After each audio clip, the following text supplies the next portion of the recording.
Seeds of Wisdom YT. मिठू तोता और रानू चिड़िया सुबह से बैठे हुए थे। तोते भैया अब चलें, ये किसान तो घर जाएगा नहीं और ना ही हम किसान की मकई खा सकते हैं। रानू चिड़िया, लेकिन वो कालू कौवा कैसे हर रोज किसान की मकई ले जाता है? वो कल भी मेरे सामने किसान की मकई खा रहा था। मैंने पूछा तो कहने लगा ये किसान के खेत से लाया हूँ। वो एक नंबर का चोर है, किसी न किसी तरह वो मकई चोरी करके ले जाता होगा। किसान खेत में काम कर रहा था और चिड़िया और तोता बिना मकई खाए ही जंगल वापस चले जाते हैं। हाँ भी तोते और चिड़िया, बताओ क्या आज तुमने किसान के खेत से मकई खाई है? ना, हम तो सुबह से दोपहर तक पेड़ पर बैठे रहे, लेकिन वो किसान है कि घर गया ही नहीं और हम थक हार कर बिना मकई खाए ही जंगल लौट आए। मैं तो जा रहा हूँ, पेट भर मकई खाऊंगा भी और अपने साथ भी लेकर आऊंगा। कालू कौवा इंसानों की बस्ती की तरफ जाता है। कालू कौवा किसान के खेत में जाकर किसान से कहता है, किसान, तुम्हें तुम्हारी पत्नी घर बुला रही है, तुम्हारे घर में मेहमान आए हैं। अच्छा, तो मैं जल्दी से घर जाता हूँ। कौवे, शुक्रिया जो तुमने मुझे बता दिया। किसान अपने घर चला जाता है और कौवा मजे मजे से किसान के खेत से मकई खाने लगता है।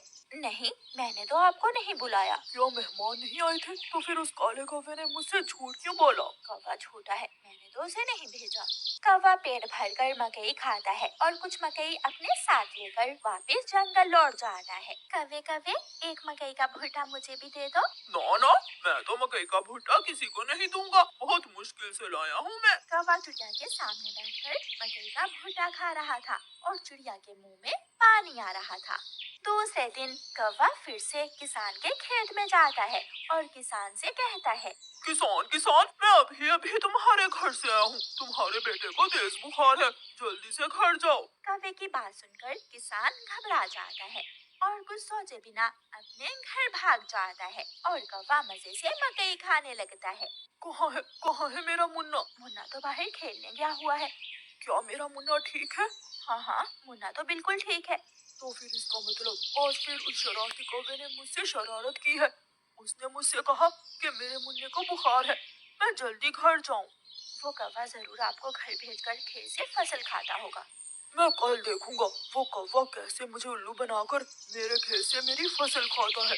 कौवा जंगल जाकर बहुत खुश था। वो जो मकई अपने साथ लाया था वो तोते और कबूतर के सामने बैठकर खाता है।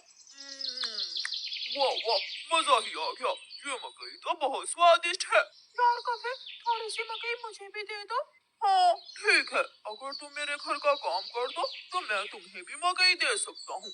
मैं भी करूँगा, मैं भी कभी आपके घर का सारा काम करूँगा, मुझे भी मकई दे देना। ठीक है, तो फिर जल्दी से मेरे साथ आ जाओ। कौवा कबूतर और तोते को अपने घर ले जाता है। तोते, तुम जल्दी से मेरे घर की सफाई सुथराई कर दो और कबूतर तुम जल्दी से मेरे सारे बर्तन धो दो, फिर मैं तुम दोनों को मकई दूंगा। फिर कबूतर अपने काम में लग जाता है और तोता कौवे के घर की सफाई सुथराई करने लगता है। दोनों अपना अपना काम खत्म कर देते हैं। कौवे, मैंने काम कर दिया है, अब मुझे मकई दे दो। मैंने भी काम कर लिया है, मुझे भी मकई दो। कौन सी मकई? चलो भाग जाओ यहाँ से तुम दोनों, मैं तुम्हें कुछ नहीं देने वाला। तुम धोखेबाज हो, तुमने धोखे से हमसे अपना काम करवाया और अब हमें भूखे ही भेज रहे हो। कबूतर और तोता वहाँ से चले जाते हैं। कौवा हर रोज की तरह अगले दिन भी किसान को पागल बनाने के लिए किसान के खेत में चला जाता है। कौवा किसान के पास जाता है और किसान से कहता है, किसान, मैं अभी देख कर आया हूँ, तुम्हारी गाय जंगल की तरफ जा रही है, शायद उसकी रस्सी टूट गई होगी। मेरी गाय को तो शेर खा जाएगा। कौवे, मैं जल्दी से जाकर अपनी गाय को बचाता हूँ। किसान वहाँ से जाता है, लेकिन आज किसान थोड़ी दूर जाकर पेड़ के पीछे छुप जाता है। कौवा किसान के खेत में जाकर मकई खाने लगता है। तो ये कौवे का बच्चा इसलिए मुझे हर रोज किसी न किसी तरह खेत से घेर देता है। जब तक मेरे पास बड़ा दिमाग है, मुझे किसान की फसल खाने से कोई नहीं रोक सकता। किसान के पास बंदूक थी। किसान बंदूक चलाता है और गोली सीधी जाकर कौवे की टांग पर लगती है। कौवा बहुत मुश्किल से वहाँ से भागता है। اور کسی نہ کسی طرح اپنے جنگل واپس پہنچ جاتا ہے۔ وہ اپنے گھر کے باہر آ کر گر جاتا ہے۔ ہائے، مر گیا، مر گیا۔